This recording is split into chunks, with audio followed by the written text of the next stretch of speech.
Here's all you have to do. Learn to work harder on yourself than you do on your job. Once I understood that philosophy, it totally changed my life. Work harder on yourself than you do on your job. If you work hard on your job, you can make a living, which is fantastic. If you work hard on yourself, you can make a fortune, which is super fantastic. Success is something you attract by becoming an attractive person. Success is not something you pursue. Success is something you attract by the person you become, by becoming an attractive person. Never be satisfied with yourself. Always know that as you invest the effort and time on you, that's the greatest ability that human beings have above animals. See, a dog can't be anything but a dog. Tree can't be anything but a tree. Human being, you've got unlimited potential. You can put effort on you, and by concentrating on you and developing you, you can transform your life wherever you are right now. So you want to work on yourself. My dreams are first every day, then my wife, then my kids. I can take care of my wife and my kids now. Would you agree? I abandon this. This is the fuel for who I am. I abandon this dream, and then I can't take care of them. And then I'm going to tell them what? It's all right that you didn't win. No, it's not all right if you don't win. You need to win. How many of you need to win more? Okay? If you don't control your environment, folks, somebody else is going to control your environment. You guys that run teams and run organizations, if you do not control your environment, someone else will control your environment. You are being controlled in your environment right now. If you don't control your environment, it starts with me. When I was 45 years old, I'm like, I'm going to control my environment. I'm going to take every penny I have, all the energy I have, all the resources I have, and I'm going to improve me. If I got to go broke in the process, because I'm already broke. Look, if you're not fulfilled if you're not reaching your full potential every day, you're broke right now. If you find your passion, you're going to have this tremendous energy. It's sustainable energy. But momentum requires you always do the next thing to keep the momentum going. If you believe in what you're doing, that's fuel. It adds more fuel to your fire. You got to keep going. You got to keep pushing through. You got to keep persevering. Because at the end of the day, when you do, and you do, and you do more, you will be amazed at how the universe conspires to help you get to the place that you wanted to get to. So believe in you, block out the shade, and let your sun shine on through. Because it's on you to be you. And the reason you get yourself in a passionate place is so that you change your life, and the only thing that changes your life is making a decision. So while you're in this passionate state, that's where you make decisions. The only way the commitment and the energy and the momentum continues is if you take immediate, massive what, my friend? Massive action is the cure-all. Massive action is the cure-all. That's how you develop yourself. That's how you begin to appreciate what you get. When you're working on a dream, at some point in time, a transition takes place. And the transition is what you are becoming in pursuit of the dream. Because even if you don't get the dream, you become such a strong and powerful person. It will so change your life, you can look at something else and say, well, I think I'll go do this then. Because you have now developed yourself in such confidence and such competence in how to deal in the arena of life that you can move into another area and not miss a beat. Once you begin to discover who you are, then you really realize how you have been given authority and dominion over everything on the face of the earth, including all the dimensions of your life. But you can only do that through the struggle of life. And most people avoid the struggle. Most people go through life avoiding pain. And when you go through life like that, something in you dies. Something in you that you never activate is lying dormant in there, that you never get a chance to call on because you have not challenged yourself. Somebody said the land of familiarity belongs to the dead. That most people like to feel like they're a king in the area of their comfort zone. They only want to do those things that they know how to do well. Osborne said, unless you attempt to do something beyond that which you've already mastered, you will never grow. So if you want to begin to grow, you've got to put something out here that you can't reach easily, that has got to make you stretch, got to make you jump for it, got to make you get back a little bit and dig in so that you can take a leap for it. And maybe you jump up there and you miss it and you skin your knees and you come back again and you bust your lip next time. But you keep on, and through that process, you learn how to leap higher. You start challenging yourself to dig deeper, and then you discover some things about you that you don't know right now. Some talents that you have in you that you didn't know that you can do. If you want to begin to make your stuff happen for you, I think that it's very important that you start trusting yourself. Listen to yourself. Listen to that still small voice within you. Don't try and make everything logical. There's some things about life that defies logic, that you just can't explain how the outcome is going to be. I think that's why Paul said you've got to learn how to walk by faith and not by sight. That once you begin to trust yourself and your ideas and your instincts, life takes on a whole new meaning, because now I want you to do that feeling that you are led. Just feel, I am led. Ladies and gentlemen, don't give your power away. You don't need anybody to approve your dream. It was given to you. If they can't see it, it's because it wasn't given to them.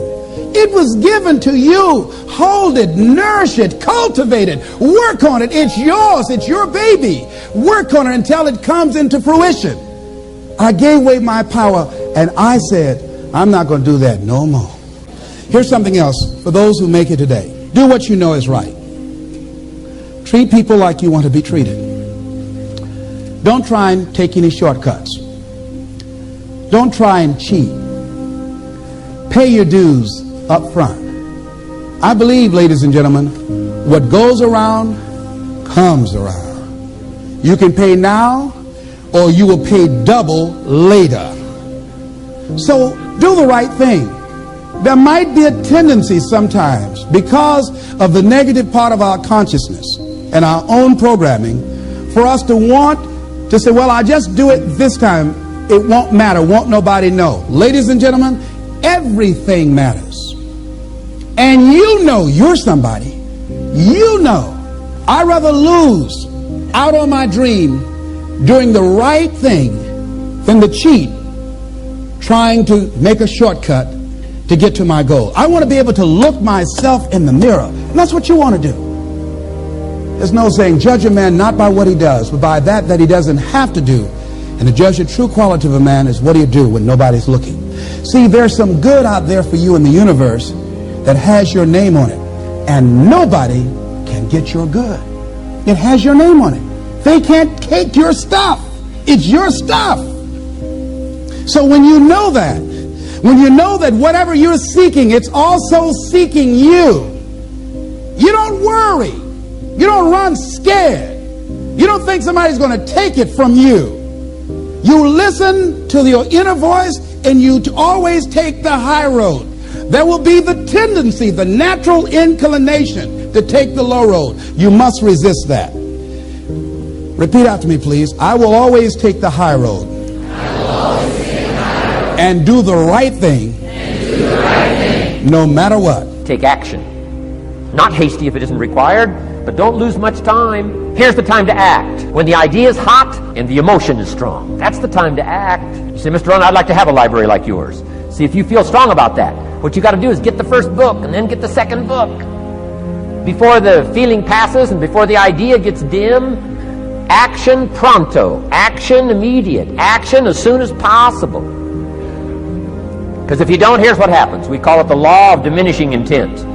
We intend to when the idea strikes us. We intend to when the emotion is high. But now if you don't translate that into action fairly soon, now the intent starts to diminish. And a month from now it's cold. A year from now, can't be found.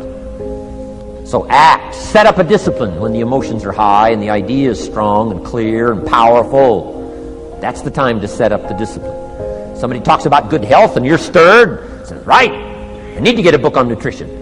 Get the book before the idea passes and before the emotion gets cold. Go for the book. Start the library. Start the process. Fall on the floor. Do some push-ups.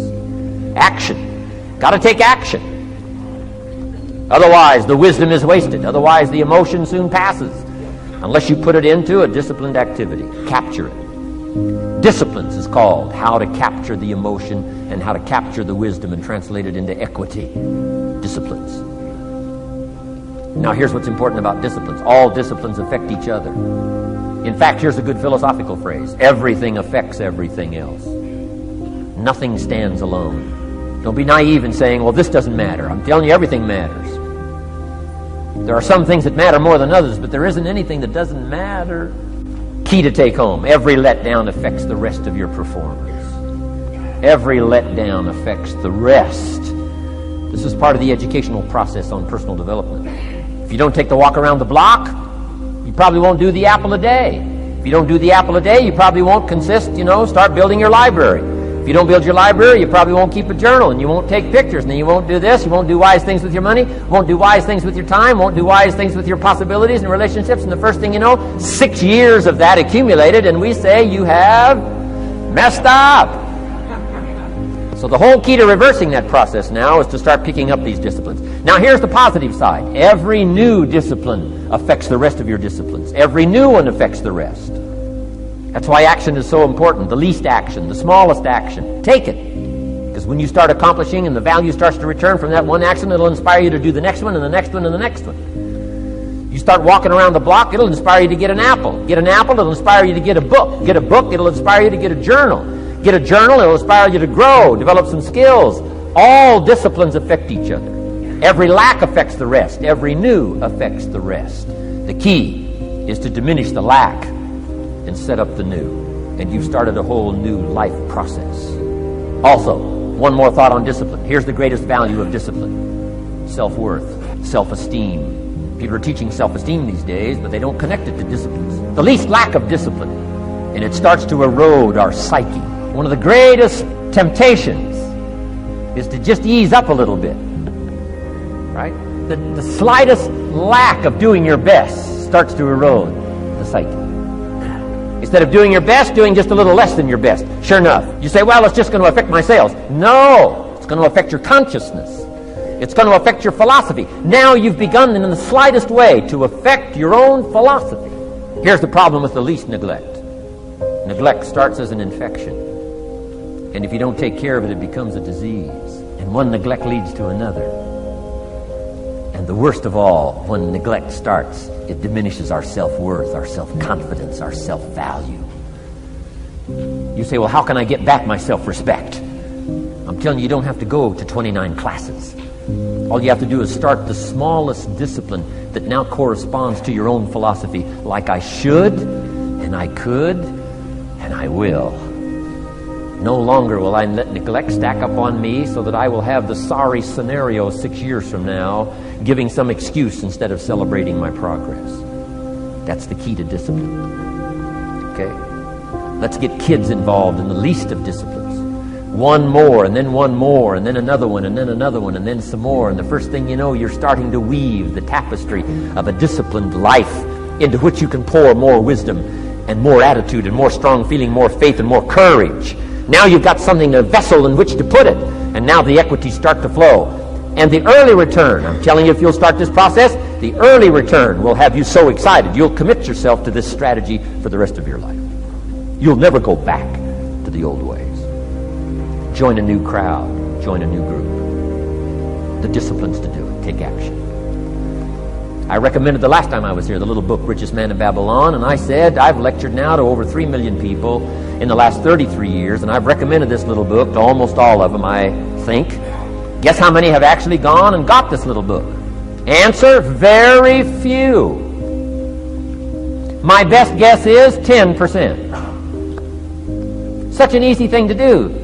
In that last seminar, right, I suggested this little book, number one, is easy to find. Number two, it's easy to buy. The most you can pay for it, $6, $7, $8. You can borrow that from your kids. And number three, it's easy to read. It's in story form. That's why I use it for teenagers, teaching them how to be rich by 40, 35 if you're extra bright, much sooner if you find a unique opportunity. But if it's easy to find and easy to buy, and if it's easy to read, why wouldn't everybody go get it? We don't know. What do you know? You don't know. I don't know. Nobody knows.